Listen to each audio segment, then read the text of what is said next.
Take a look at our developing story tonight. The Federation of University Teachers Association says that in order for them to end their strike action and recommence work following upcoming discussions, several assurances will have to be provided by the government.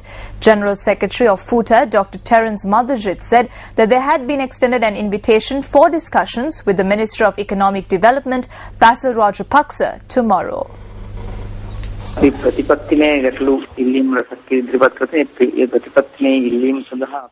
have submitted several policy issues.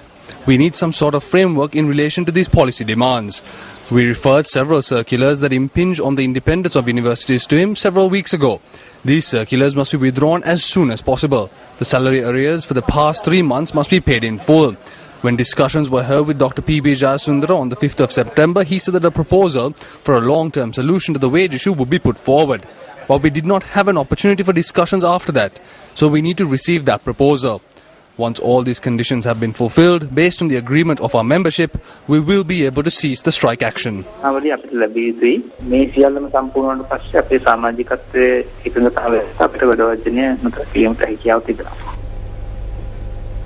Meanwhile, various parties expressed their views on the FUTA strike today as well.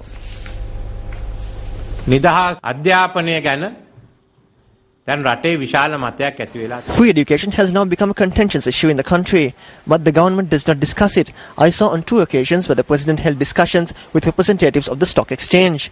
There are rogues who have stolen from the EPF and the ETF. My question here is that not even 5 minutes have been allocated for discussions with the trade unions and others who stand up for free education in this country.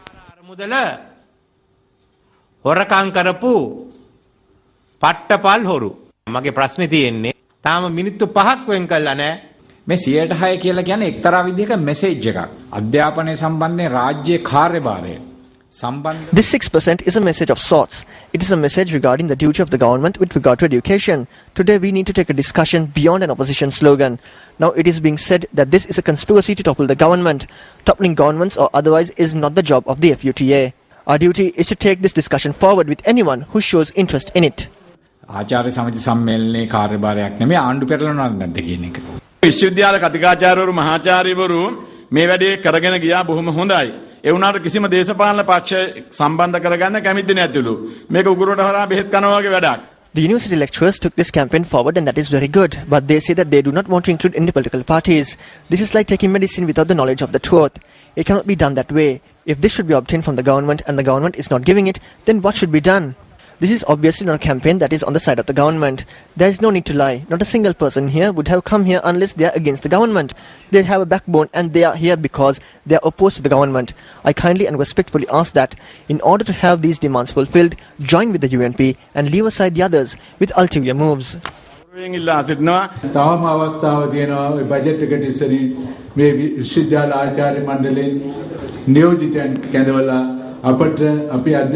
There is still an opportunity for them before presenting the budget to call upon the university lecturers and say, we will be spending this much on education.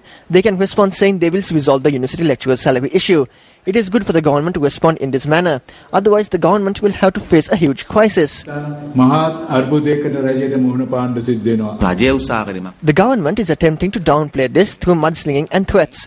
The university lecturers have shown much resolve and made it clear that they are prepared to continue to fight. We see that they are going from street to street, shouting themselves instead of obtaining a visa and fleeing the country. This is an example of the fact that people are preparing to fight. Even now we believe that even though they may not be able to win the 6% that is asked for, they have created a new political force and a new political culture in the country. That investment is worth 600%.